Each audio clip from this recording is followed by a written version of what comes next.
克攝取嘅係我哋 NBA 呢10年嚟跟緊嘅嫌疑毒販檔案。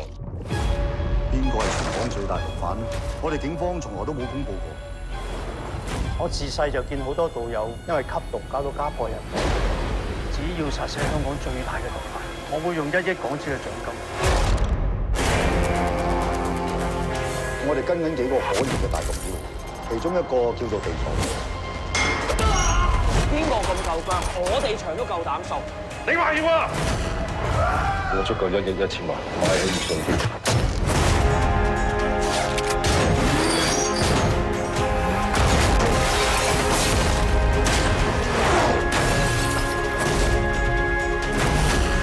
我哋嘅比賽開始。係啊，我哋嘅比賽開始。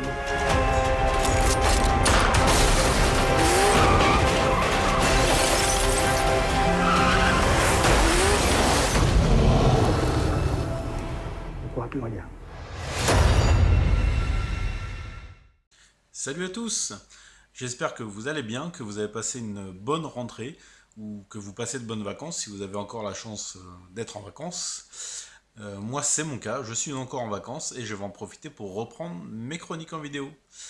Et on va se retrouver aujourd'hui pour parler du film The White Storm 2. Un film réalisé par Hermanio et produit par Andy Lau, qui est aussi au casting, qui est sorti à Hong Kong en 2019, qui a été tourné pour un budget de 25 millions de dollars américains, ce qui fait une petite production américaine, mais un budget assez conséquent à Hong Kong. Et on va retrouver au casting de cette pseudo-suite, puisque The White Storm 2 n'est absolument pas la suite de The White Storm. Même si on retrouve Louis Co au casting, c'est un film complètement différent, qui va quand même traiter de la drogue. Ça va être le thème central un petit peu des deux films. On va donc retrouver au casting Andy Lau, Louis Co, Ken Cheng, Michael Mew, ma chérie d'amour Chrissy Cho, Karena Lam, Cherry Ying, MC Jin, et un tout petit rôle de Sam Lee et Michelle Wai.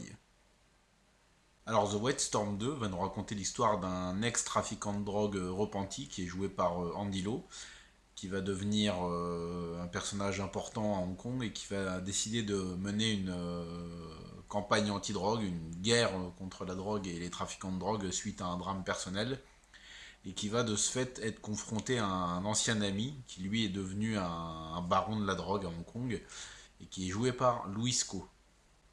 Alors la première chose que je pourrais dire, c'est que The White Storm 2 est un film très généreux.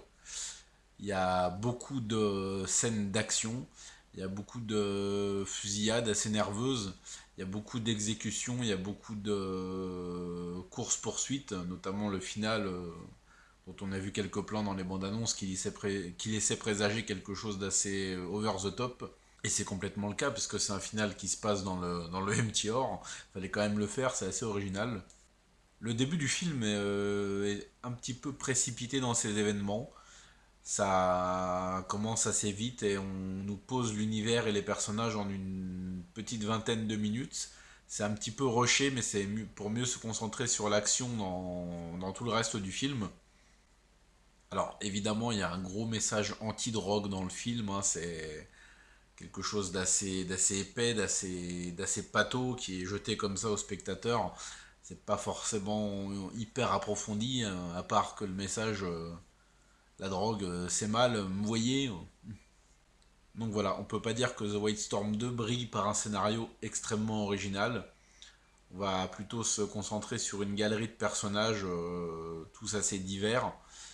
Et on va voir comment le trafic de drogue a un impact sur leur vie, que ce soit des victimes, où on a des scènes assez terribles où on va suivre Andy Lau qui va se rendre aux Philippines et qui va tomber sur des pièces entières remplies de personnes complètement dépendantes à la drogue et qui essaient de se sevrer ou qui sont totalement bousillées. On a une scène assez marquante, assez bien réalisée aussi. C'est dommage que certains acteurs soient vraiment sous-employés. Je pense particulièrement à Chrissy Cho qui doit apparaître 2 minutes dans le film. Alors Sam Lee, n'en parlons pas, je crois que c'est le caméo le plus rapide du monde. Coucou, c'est Sam Lee, au revoir, c'était Sam Lee. C'était quand même assez marrant à voir. Il est là juste pour une micro-scène. Enfin bref, c'était marrant de le voir. Moi j'aime bien ce petit acteur, hein, il est plutôt cool. Le trio principal d'acteurs, ça va être Andy Lau, Louis Coe et Michael Mew, qui est vraiment excellent dans son rôle, hein. On va le suivre le film se déroule sur une quinzaine d'années et on va suivre la progression du personnage et je le trouve vraiment bon dans son rôle, hein. C'est un policier qui a été marqué lui aussi par un drame forcément et qui va tenter par tous les moyens de faire tomber Louis Coe et tous ces trafiquants de drogue et cet étalage de drogue qui nuit à la population. On va pas forcément retrouver de grosses scènes d'action épiques comme il y avait dans The White Storm 1, notamment la séquence en Thaïlande. Là, ça va être plus sur des exécutions assez nerveuses, sur des gunfights assez violents, assez réalistes, entre la police, les trafiquants de drogue et tous les personnages. Alors voilà, oui, The White Storm 2, Drug Lords, c'est un polar bien nerveux, bien rythmé, très généreux en action et très généreux dans tout ce qu'il propose. Faut pas forcément en attendre plus. On va pas forcément être dans l'Heroic Blue Shield qu'on pouvait retrouver dans le premier film avec le trio Louis Coe, Lo Ching-wan et Nick Chung. Là, il y a une espèce de rivalité entre Andy Lau et Louis Coe, mais j'ai trouvé que ça marchait que moyennement.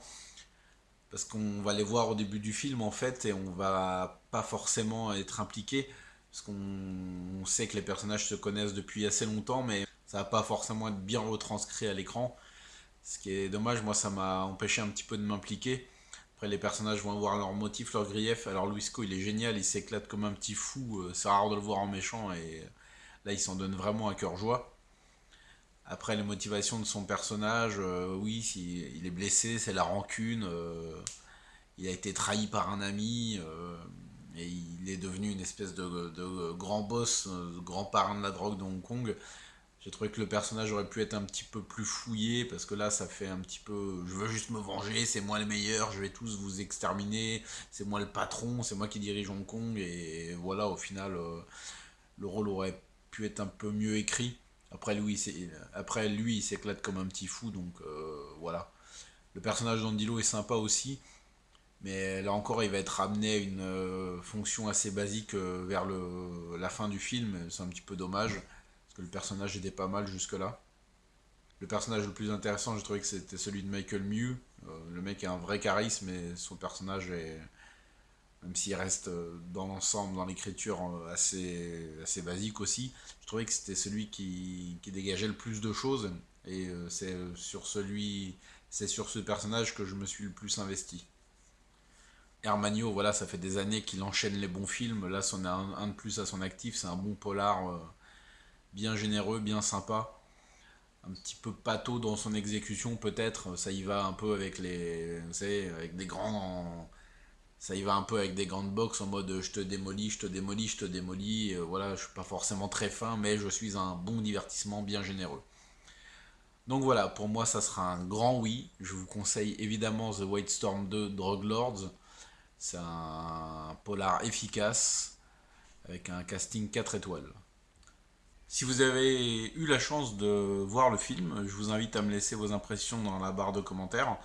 Si vous projetez de le voir, n'hésitez pas à venir me faire un retour, on pourra en discuter, hein, ça sera cool. Moi je l'ai trouvé sur le site Kissasian en version originale sous-titrée anglaise. Voilà, ça sera tout pour cette chronique. Je vais vous laisser et je vous dis, regardez du cinéma asiatique, vous savez que ça déchire.